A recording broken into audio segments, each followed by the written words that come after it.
여러분 안녕하십니까? 7월 10일 수요일입니다. 제이슨의 세상을 본다 68번째 이야기를 시작하겠습니다. 오늘은 이방카의 전성시대, 카타르 국왕, 미국과 이란 간 중재에 나섰다라는 제목으로 중동 정세에 대해서 말씀드리겠습니다. 7월 8일 미국 문우신 재무장관 주최로 미국을 방문한 타민 빈 하마드 알산이 카타르 국왕을 위한 성대한 만찬이 열렸습니다. 만찬에는 트럼프 대통령과 이방카 쿠시노 부부를 비롯해서 핵심 강요들과 백악관 참모, 저명한 미국 기업인들이 대거 참석했습니다. 카타르 국왕의 방미를 계기로 수면하에서 치열하게 전개되는 국제 정세의 숨은 그림을 한번 찾아보겠습니다. 카타르 국왕은 월요일 오후에 워싱턴에 도착해서 이번 주 목요일까지 4일 동안 미국에 체류하면서 트럼프 대통령과 화요일 정상회담을 갖고 폼페이오 국무장관, 문우신 재무장관, 에스퍼 신임 국방장관 대행까지 주요 강요를 빠짐없이 만나고 갑니다. 사우디 아랍에미리트 등으로부터 갑작스러운 단교 조치로 외교적 고립을 겪었던 카타르가 2년 만에 국제무대에 온전히 복귀했음을 전 세계에 알리는 순간입니다. 사우디 아랍에미리트는 카타르가 사우디와 중동의 맹주 자리를 놓고 다투고 있는 숙적 이란을 지지하고 중동의 테러 단체를 지원하는 한편 카타르의 알자지라 방송을 통해서 사우디 왕실의 부정부패를 수시로 보도하고 있다는 점에서 언젠가 손을 봐주겠다며 칼을 갈고 있었습니다. 2년 전인 2017년 6월 사우디와 아랍에미리트의 주도하에 바레인, 이집트 등 4개국은 트럼프의 사우디 방문을 신호탄으로 카타르를 향해 단결하는 극단적 조치를 단행했습니다. 트럼프는 그해 5월 자신의 첫 번째 해외 방문국인 사우디에서 카타르는 테러 지원 국가라고 공개적으로 비난함으로써 카타르의 외교적 고립 사태에 그 단초를 제공했습니다. 당시 육로와 항공로가 모두 막힌 카타르는 우방국인 터키와 이란의 긴급 식료품 지원과 항공로 개방으로 간신히 고립에서 벗어날 수 있었습니다. 고립무원에 빠진 카타르는 즉각 미국과의 관계 개선에서 탈출구를 찾았고 대미 로비에 막대한 자금을 쏟아부었습니다. 로비 규모는 2016년 6개 로비 회사에 420만 달러 지출해서 다음해인 2017년에는 23개 로비 회사를 고용해서 1630만 달러를 지출함으로써 거의 4배 가까이 급증했습니다. 카타르는 이들 로비 회사를 통해서 트럼프의 정책에 영향을 미치는 250명의 핵심 인사 명단을 작성하고 이들을 대상으로 카타르의 이미지 제고를 위한 영향력 공작에 본격 착수했습니다. 실례로 전 백악관 대변인 사라 샌더스의 아버지인 마이크 허커비 전 아칸소 주지사도 카타르가 공을 들인 인물 중 한 명이었습니다. 마이크 허커비는 2018년 1월 카타르 정부의 초청으로 도하를 다녀온 후 자신의 트윗에 카타르는 아름답고 현대적이고 친절한 나라라고 극찬하는 글을 올리기도 했습니다. 7월 8일 저녁 문우신 재무장관 주최로 열린 카타르 국왕 환영 만찬에는 트럼프 대통령이 직접 참석했습니다. 그런데 트럼프가 앉은 헤드 테이블에는 크리스틴 라가드 IMF 총재와 함께 뉴 잉글랜드 패트리어츠 구단주인 로버트 크래프트가 나란히 앉아있어 눈길을 끌었습니다. 로버트 크래프트 구단주는 금년 초 천국과 지옥을 오고 간 인물입니다. 미식 축구의 최강자 패트리어츠는 금년 1월 노장 쿼터백 톰 브레디의 맹활약으로 슈퍼볼에서 우승함으로써 통산 6회 우승이라는 대기록을 세웠습니다. 그러나 2월에는 구단주 로버트 크래프트가 마이애미에서 마사지를 받다가 성매매 혐의로 기소되는 불명예스러운 사고가 있었습니다. 로버트 크래프트는 당시 구단과 팬들에게 사과 성명을 발표해야만 했습니다. 그러나 얼마 전 법원은 경찰이 함정 수사로 얻은 불법적 증거를 근거로 영장을 청구했다면서 로버트 크래프트에게 무죄를 선고했습니다. 막강한 변호인단을 동원해서 미국 사법제도의 허점을 파고든 로버트 크래프트의 배팅이 성공을 거둔 셈입니다. 그리고 이제 트럼프에게는 내년 2020 재선 캠페인을 지원해줄 자금줄 확보가 최우선입니다. 로버트 크래프트는 카타르 국왕 환영 만찬에서 오랜 친분을 지닌 트럼프 대통령과 헤드 테이블에 나란히 앉아 당당하게 자신의 재기를 과시했습니다. 그리고 트럼프 대통령과 로버트 크래프트 사이에는 또 다른 행운을 걸머쥔 크리스틴 라가르드 국제통화기금 IMF 총재도 눈에 띄었습니다. 크리스틴 라가르드 총재는 카타르 국왕 환영 만찬이 있은 지 이틀 뒤인 7월 9일 유럽 중앙은행 22회 총재 후보로 공식 추천되었습니다. 오는 10월에 EU 정상회의에서 형식적인 임명 절차를 남겨놓고 있지만 라가르드 총재는 10월 31일 임기가 만료되는 현 마리오 드라기 유럽 중앙은행 총재의 뒤를 이어서 무려 8년의 임기를 수행하게 됩니다. IMF가 종종 미 재무부의 출장소로 불릴 정도로 미국의 드센 입김 때문에 IMF 총재 역할이 상대적으로 제한을 받는다면 유럽 중앙은행 총재는 훨씬 광범위한 영향력과 재량권을 행사할 수 있는 기막히게 알짜배기 자리입니다. 글로벌 리스트인 크리스틴 라가르드는 세계화를 이끄는 최고위급 여성 지도자 중 한 명입니다. 헤드 테이블 바로 옆에 테이블에는 트럼프 대통령의 딸 이방카가 앉아 있었습니다. 바야흐로 이방카의 전성시대입니다. 앉기는 데가 없습니다. 6월 말 오사카에서 열린 G20 정상회의에서는 백악관 산임고문 타이틀 하나로 세계 주요 국가 정상들과 어깨를 나란히 하고 세계의 정세를 논했습니다. 그리고 한국의 DMZ 방문 시에는 남편 쿠시노와 함께 폼페이오 국무장관보다도 더 많이 언론에 노출되면서 역시 비상한 관심을 끌었습니다. 미 외교안보 정책을 총조율해온 볼턴 국가안보보좌관은 아예 DMZ 근처에도 머물지 못하고 몽골에서 한가하게 몽골 도착 소감을 담은 트윗이나 날리고 있을 때였습니다. G20 정상회의를 계기로 미국 외교안보 정책의 키가 폼페이오 볼턴 투톱에서 이방카 쿠시노 부부로 옮겨간 것 아닌가 생각될 정도로 요즘 이방카의 파격적이고 눈에 띄는 행보가 만만치 않아 보입니다. 이방카 역시 크리스틴 라가르드와 마찬가지로 글로벌 리스트입니다.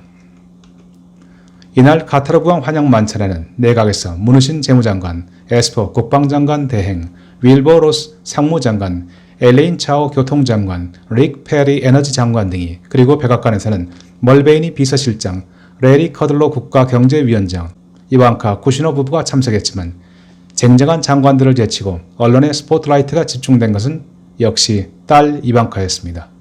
이방카는 트럼프 재선 캠프를 이끄는 핵심 병기입니다.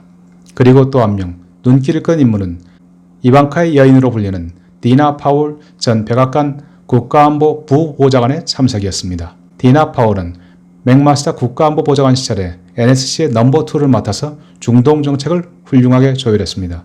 그러나 가족을 돌보겠다면서 작년 1월에 NSC를 떠나서 투자은행 골드만삭스의 임원으로 돌아갔습니다. 트럼프 대통령은 디나 파월이 떠난 지 불과 며칠도 지나지 않아서 그녀를 다시 백악관에 부르는 방안을 검토해보라고 했을 정도로 디나 파월에 대해 각별한 애정과 신뢰를 보이기도 했습니다. 디나 파월은 작년 10월에는 잠시 니키 헤일리 유엔 대사의 유력한 후임자로 거론되기도 했습니다. 그러나 본인이 고사하면서 역시 후보자 명단에서 제외되었습니다. 자칭 타칭 글로벌 리스트입니다.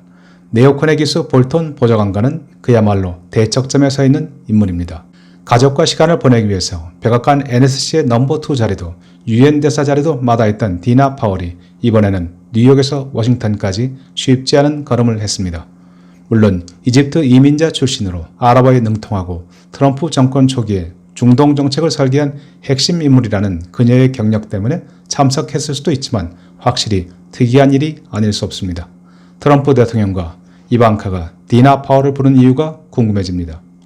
이스라엘은 2017년 트럼프 대통령의 집권과 함께 사우디 아랍에미리트와 함께 트럼프의 강력한 지지를 받으면서 타도 이란의 기치를 내걸고 미국과 4개국 간의 공동 전선을 구축했었습니다. 이에 힘을 받은 사우디아 아랍에미리트는 6개국으로 이루어진 걸프 협력기구 GCC에서 카타르를 내치고 터키와 예리한 각을 세울 정도로 이란을 지지하는 국가들에 대해서 전방위적 대결 외교를 펼치면서 중동에서 세력을 확대해 나갔습니다. 적어도 작년 10월에 사우디 언론인 카쇼기 암살 사건이 발생하기 전까지 사우디와 아랍에미리트의 행보에는 거침이 없었습니다. 그러나 카쇼기 사건을 계기로 미 의회는 트럼프 대통령의 사우디에 대한 무조건적인 지원에 제동을 걸기 시작했고 트럼프 대통령의 입장은 점차 곤혹스러워지기 시작했습니다. 그리고 트럼프 대통령은 마침내 금년 6월 18일 재선 출정식을 계기로 이란에 대한 최대한의 압박 작전을 근본적으로 재검토하면서 사우디 및 아랍에미리트와 조금씩 간격을 두기 시작했습니다. 트럼프 대통령은 지난 5월에서 6월 사이에 이란의 동맹국 유조선에 대한 공격, 미군 무인 정찰기 격추에도 불구하고 이란과 전쟁이 아닌 대화를 제의했습니다. 심지어 미군 정찰기 격추에 대한 보복 공격마저 작전 개시 10분 전에 전격 처리하는 등 사우디와 아랍에미리트를 고려하지 않는 무리수를 서슴지 않았습니다. 미국의 이란 미사일 기지에 대한 공격 작전은 백악관 NSC에서 국무부, 국방부 등 각 부처와 수많은 조율 끝에 나온 결론이고 당연히 대통령의 사전 승인을 받은 사안입니다.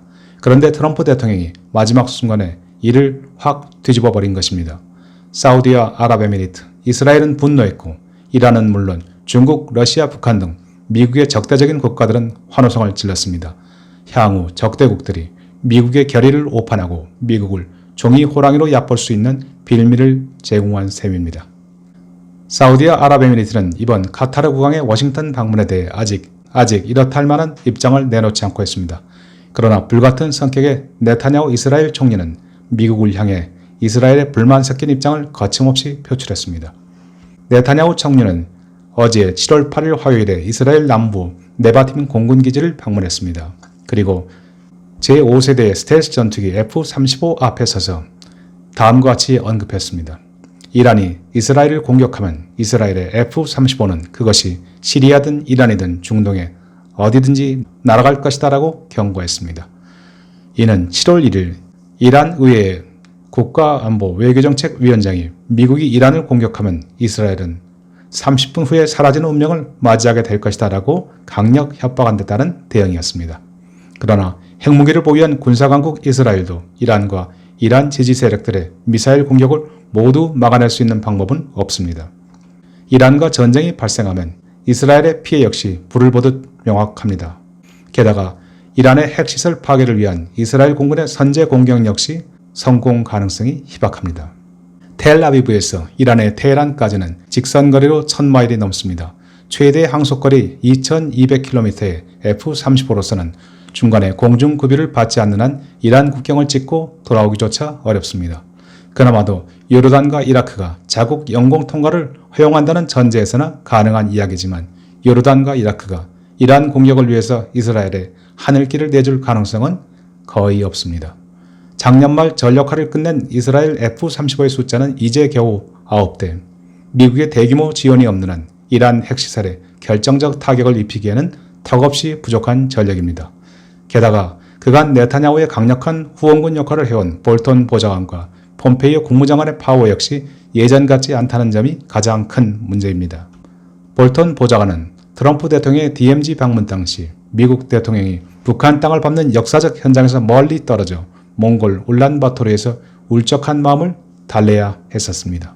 폼페이오 국무장관도 트럼프 대통령의 곁을 지키면서도 결정적인 순간에는 이방카 쿠시노 부부에게 주연의 자리를 내주고 그저 사람 좋은 웃음을 지으며 주변을 맴돌고 있는 실정입니다.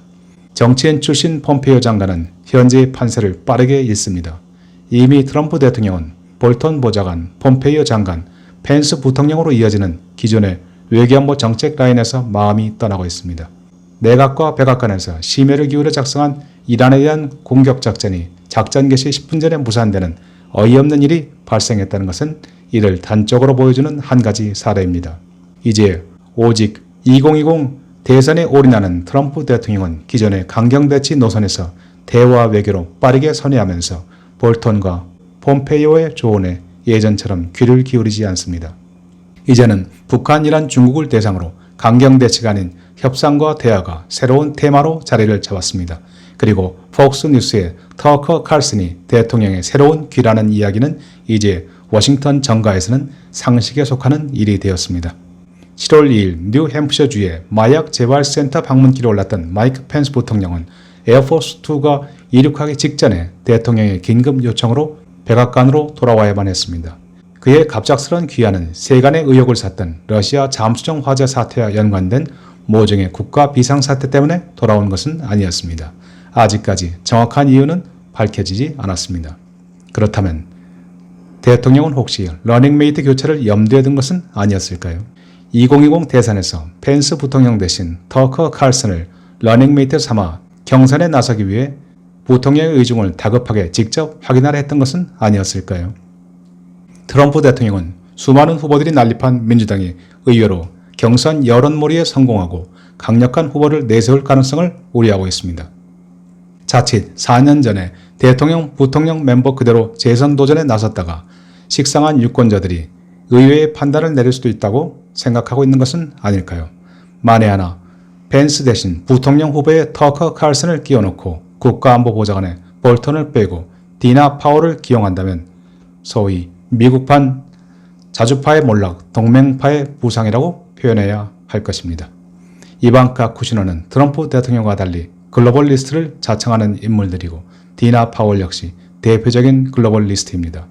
트럼프 대통령에게 영원히 지켜야 할 만큼 소중한 원칙이란 없습니다. 그에게 모든 것은 협상의 기술로 요약됩니다.